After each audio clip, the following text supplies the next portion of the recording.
მოგესალმებით, მივესალმები რადიო კახეთის ხმის და Facebook გვერდის მსმენელებს. მე ჟურნალისტი ნატალია ცისკარაშვილი ვარ.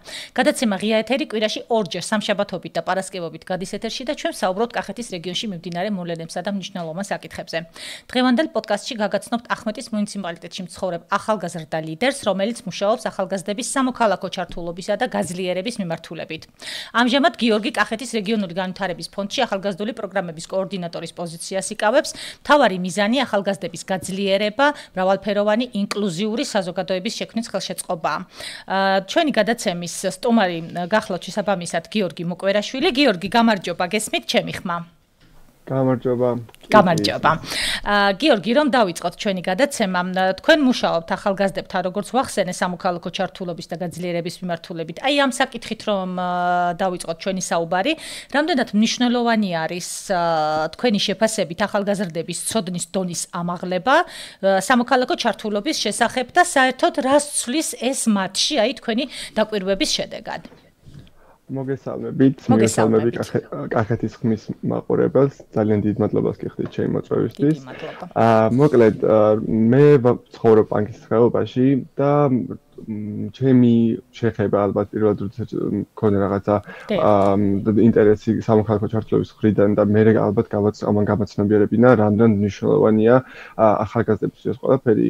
იყო, როდესაც ვიყავით 15 წლის თვითონ მონაწილე ასეთი პროექტების და როდესაც დავიწყებს გავს პროექტებში მონაწილეობა, მივხვდი, რომ აი უნებლიე ნებისმიერ დღეს რომ მივდიოდი რაღაც ტრენინგზე ვესწრებოდი, ხვდებოდი, რომ ჩემი თავი მიდიოდა რაღაც უკეთეს ვერსიას ვქნიდი და ბევრ ძალიან კარგ ცოდნას და უნარებს ვიძენდი და საბოლოო ჯამში დღეს რომ აი მე თვითონ როგორც ჩემს შესახებ გააკეთეთ ახსნა რომ აი ამას აკეთებს მუშაობს აი ზუსტად სამოქალაქო ჩართულობის მიმართულება მომცა ეს ყველაფერი რომ დღეს მუშაობ ახალგაზრდების განვითარებისთვის და ვფიქრობ რომ სამოქალაქო ჩართულობა ახალგაზრდებს ეხმარება რომ ძალიან ბევრი კარგი უნარი შეიძინონ და ეს უნარი მე გამოიყენონ იმისთვის რომ საკუთარი ქვეყანა შეცვალონ უკეთესობისკენ და უკეთესი მომავალი შექმნან მხოლოდ თავისთვის კი არა ასევე სხვებისთვის და სამოქალაქო ჩართულობა სწორედ ეს არის რომ პასუხისგებლიან ადამიანად გაყალიბებს იმისკენ და მიყავხარ იმისკენ რომ გინდა რომ რაღაც სიკეთები აკეთო საზოგადოებისთვის, რომელშიც შენ ცხოვრობ და იცი რომ მე ეს უკან დაგიბრუნდება კარგი ცხოვრების ხარისხით და იცხოვრებ ჯანსაღ საზოგადოებაში. თვლი რომ ზუსტად აი ამ სამოქალაქო ჩართულობა აყალიბებს ახალგაზრდებს პასუხისმგებლებიან ადამიანებად და აქტიურ მოქალაქეებად. დიახ, აი თქვენ ახსენეთ იგივე გარემო რომელშიც ცხოვრობ, რაღაც უკეთესობისკენ ცვლის, ამაზე ცოტა მოგვიანებით განვავრცობთ, ძალიან საინტერესო საკითხი არის. თქვენ მუშაობთ, როგორც ახსენეთ, ეთნიკური და რელიგიური უმცირესობების წარმომადგენელ ახალგაზრდებთან, ხომ, ამ ინტეგრაციის საკითხებზე. გიორგი, ძალიან საინტერესო არის ეს, რომ მოგვიყვეთ, რა არის ამ კუთხით ძირითადი გამოწვევები, ამაზე რომ გავამახვილოთ ყურადღება, ასე ვთქვათ, პუნქტობრივად რომ ვისაუბროთ, რა არის ძირითადი გამოწვევები. თქვენ რას ხედავთ, იმიტომ რომ შემხებლობა გააქვთ და უშუალოდ მუშაობთ ამ სოციუმთან და რა შესაძლებლობები არსებობს იგივე ამ ხელშეწყობის მიმართულებით. აი თქვენ რას აკეთებთ, თქვათ და რამდენად კარგად მუშაობს ეს ყველაფერი იმ პრობლემების გადასაჭრელად, აი თქვათ რა ძირითად გამოწვევებსაც თქვენ ხედავთ. როგორც ახსენე, პანკის ხეობაში ვცხოვრობ და პანკის ხეობაში მოგეხსენებათ, ერთად თანაცხოვრობს ეთნიკურად ქართველი მოსახლეობა და ეთნიკურად ქისტი მოსახლეობა. და სიმართლე რო არ დაგიმალოთ, მიუხედავად იმისა, რომ ჩემი სოფლის მოპირდაპირე გვერდით არის, ეს არის ქისტური დასახლება, ქისტური სოფელი. სადღაც ალბათ პირველად, როდესაც მე ამ სოფელში წავედი, რომ რაღაც აღონისებას დავწევოდი და ესეთი რაღაც ურთიერთობები დამყარებინა ახალგაზრდებთან, ვიქნებოდი 16 წლის. მანამდე, მიუხედავად იმისა, რომ ვიყავით გვერდის მდებარე სოფლებიდან ახალგაზრდები, მაქამდე შეხება არ მქონია და იქიდან გამომდინარე, რომ საზოგადოებაში ძალიან ბევრი სტერეოტიპია გავრცელებული უმცირესობების, ზოგადად ყველა უმცირესობის მიმართ, მაინც გაქვს შიშები.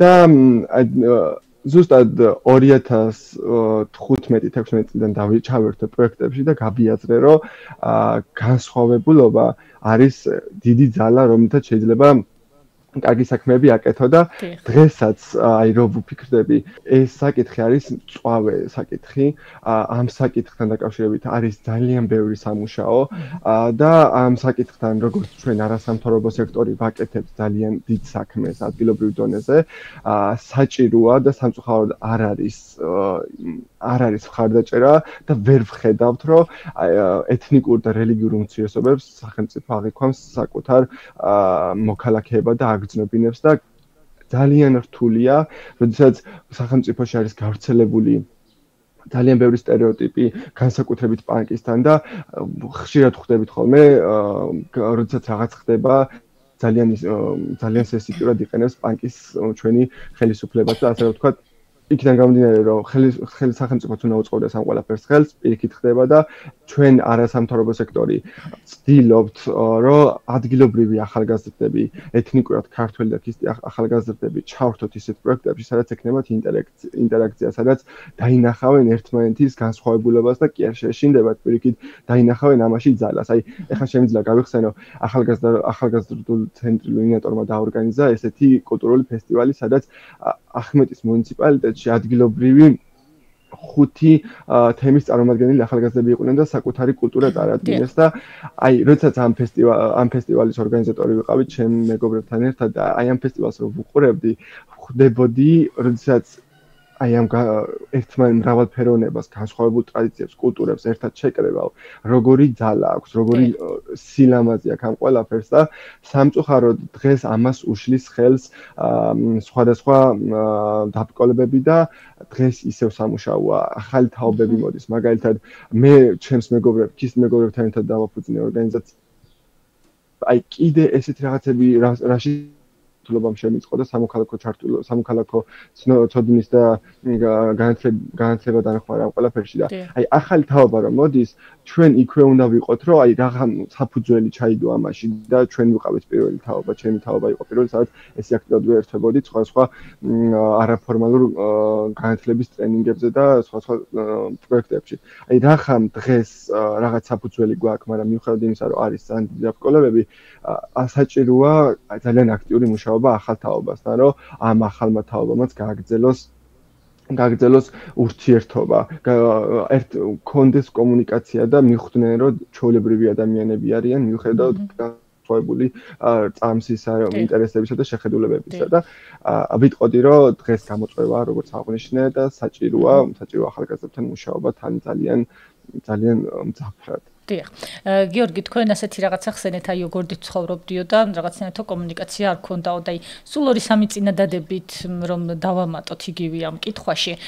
რამდენად მოდიან ასე ვთქვათ ეს ახალგაზრდები, აი რამდენად მოყვებიან იგივე ამ აქტივობებში? ინტერესი არის ამ ახალგაზრდების ამ ჩართულობის თვალსაზრისით?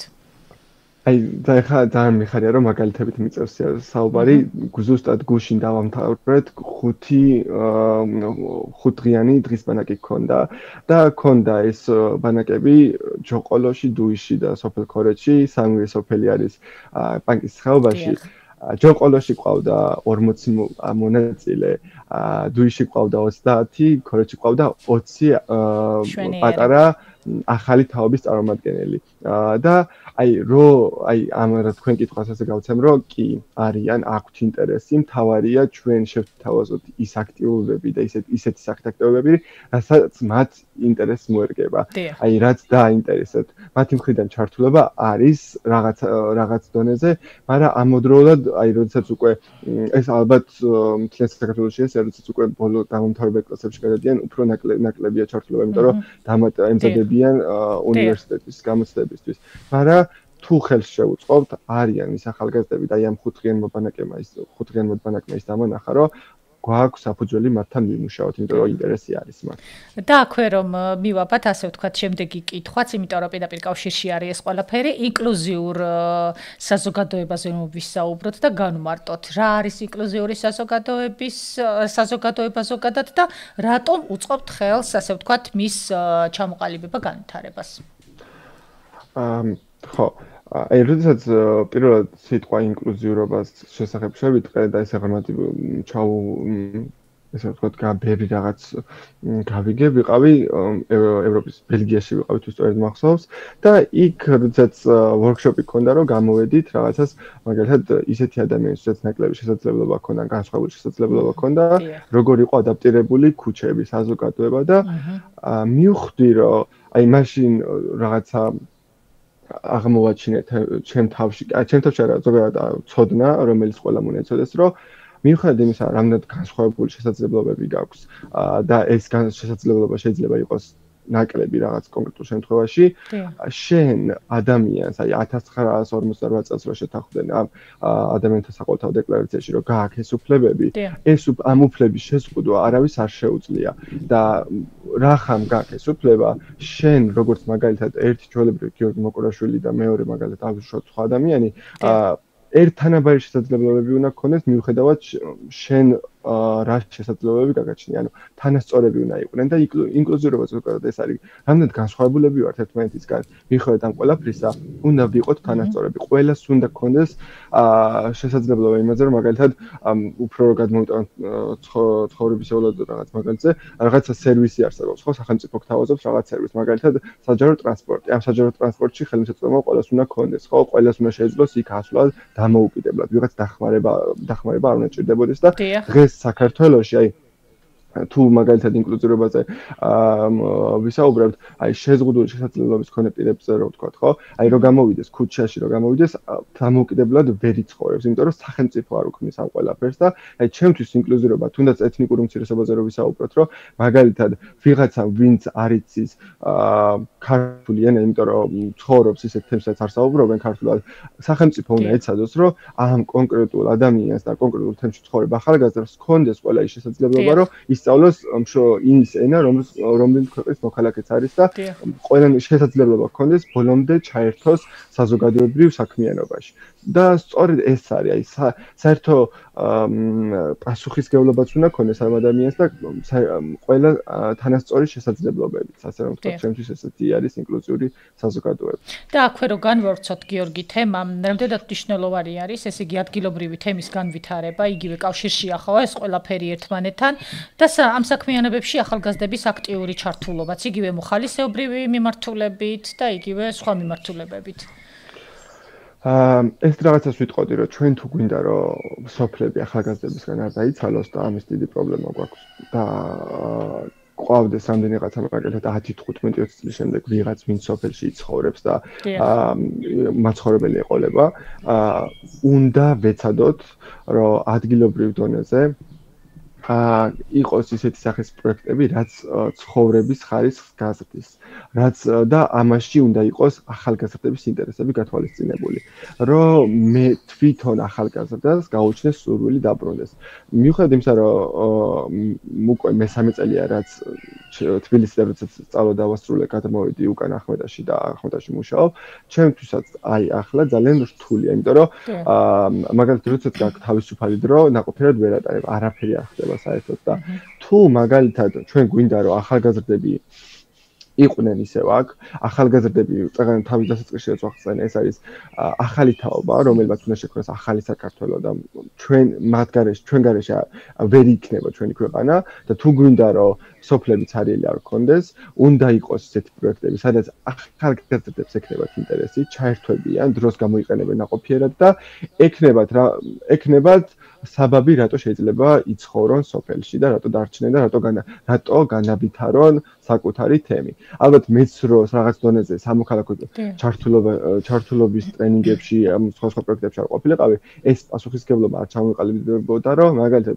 მიხედავად იმისა, გიო, კაი, რთულია სოფელში ცხოვრება, მაგრამ შენ თუ არ წახვალ, ვიღაც სხვა თუ არ წამოვა, ხო? რა ხდება? არაფერი არ მოხდება და იქ რო ვიღაცა ახალგაზრდა და ალბათ ეს არის გულის ტკივილი არის რომ აი მეც რო ვიყავი და მიუხედავად იმისა რომ რაღაც პროექტები იყო და მე ამ პროექტებმა მომცა შესაძლებლობა რომ დამენახა რომ ქალაქში მცხოვრებ ახალგაზრდებს რამდენი შესაძლებლობა აქვს ეგ მინდა რომ დღეს სოფელში მცხოვრებ ახალგაზრდებს ქონდეთ და ჩართულები იყვნენ, რომ ინტერესი ქონდეთ იმ საცხოვრებელის მიმართ, სადაც დაიბადნენ და უკან მოუნდეთ როდესაც დაბრუნება. დიახ. აი პროექტები ახსენეთ თქვენ, რა თქმა უნდა, ეს ადგილობრივ პროექტებზე საუბარი, ქართულ პროექტებზე, მაგრამ მოდით უცხოურზეც ვისაუბროთ. თქვენ გასულ წელს შვედეთში იყავით ხომ ლიდერობის პროგრამით. აი ამაზე სულ რამდენიმე წინადადებით რომ მოგვიყვეთ. რითი იყო გამორჩეული ეს პროგრამა, რა ისწავლეთ თქვენ როგორც ლიდერმა და რომ ჩამოხვედით თქვათ როგორ გაუზიარეთ ეს თქვენს მეგობრებს ძალიან მნიშვნელოვანი არის ამ კუთხითაც და საერთოდ რატომ არის მნიშვნელოვანი ასეთ ტიპის პროგრამებში მონაწილეობის მიღება? კი ბატონო, წინა წელს ვიყავი შვედეთის ინსტიტუტის მიერ დაფინანსებულ პროგრამაში ლიდერი ლაბორი 2024-ში, ოქტომბრის თვეში და ამ პროგრამაში მონაწილეობას იღებდა მსოფლიოს მასშტაბით 100 არასამთავრობო ორგანიზაციის წარმომადგენელი, ვინც არიან იმაში რა ქვია სამმართვის ორგანოში, ვინებიც მართავენ ორგანიზაციებს. იყო განსხვავებულობა, იყო დიდი გამოცდილების მქონე ორგანიზაციის ხელმძღვანელები და ასე ვიყავით ახალგაზრდული ორგანიზაციის ხელმძღვანელები, ვისაც არ აქვს დიდი გამოცდილება და მთლიანი ლიდერლაბის პროგრამა იყო დათმობილი იმაზე, რომ აი ორგანიზაციებს, ვისაც აქვს დიდი გამოცდილება, ჩვენ გვესწავლა მათგან და მიგვიღო მაგალითად როგორ უნდა ვიყოთ კარგი ლიდერები ჩვენს ორგანიზაციებში და ამავდროულად მაგალითად საუბრობდით ისეთ საკითხებზე, როგორც არის გენდერული თანასწორობა, კლიმატი, გარემო და როგორ უნდა რა პრობლემებია ჩვენს ქვეყანაში, ჩვენი ქვეყნის კონტექსტში და ვუზიარებდით ერთმანეთს და მერე საერთო გამოსავალს ასე ვთქვათ, ვეძებდით ამ ყველაფრიდან და ძალიან საინტერესო ის არის, რომ მაგალითად საქართველოში რაღაც გვაქვს გენდერული თანასწორობის პრობლემა და უცბად აღმოაჩენ, რომ იქვე შეიძლება ლატვიაშიც იგივე სახის პრობლემა არის და მერე შეიძლება პრობლემა ერთია, მაგრამ გადაჭრის გზებია განსხვავებული და ეს აი რო გითხარით 100 ადამიანი იყო, ეს მრავალფეროვნება გაძლევს ძალიან დიდ ცოდნას. დიახ. ძალიან საინტერესო იქნებოდა ამისი გაზიარება კი. გიორგი, ასე ვთქვათ, შეჯამებისკენ მივდივართ უკვე და ასე ვთქვათ, ეს ბოლო კითხვა ასეთი მინდა დაგისვათ. სამომავლო გეგმები რა გაქვთ? გასაგებია თქვენი მიზნებიდან გამომდინარე, პროექტებში ჩართულობიდან გამომდინარე, გასაგებია თქვენი სამომავლო მიზნებიც, თუმცა აი განსხვავებულს თუ გეგმავთ თქვათ რაიმეს, არ ვიცი იგივე ამ კუთხით თქვათ სხვა ქვეყანაში მონაწილეობის მიღებას პროგრამებში ან სხვა რაიმე თუ გაქვთ დაგეგმილი ეს რომ გაგვიზიაროთ და ზოგადად სად წარმოგიდგენიათ თქვენი თავი, თუნდაც არ ვიცი 3-5 წლის შემდეგ. ხო, აი მგონია რომ საქართველოში ბოლო რამდენიმე წელი არის ისეთი გაურკვევლობაში ცხოვრობთ, რომ ძნელია რაღაცები დაგეგმო, იმიტომ რომ ყველაფერი ძალიან სწრაფად იცვლება, მაგრამ ერთი რამ ზუსტად ვიცი, რომ მე ვფიქრობ, რომ საზღვარგარეთ ევროპის დასავლეთის მხარეს არის ძალიან ბევრი ცოდნა, რომლის წამოღებაც შეგიძლია და შეუძლია ყველას, რომელსაც გამოიყენებს საკუთარი ქვეყნის განვითარებაში.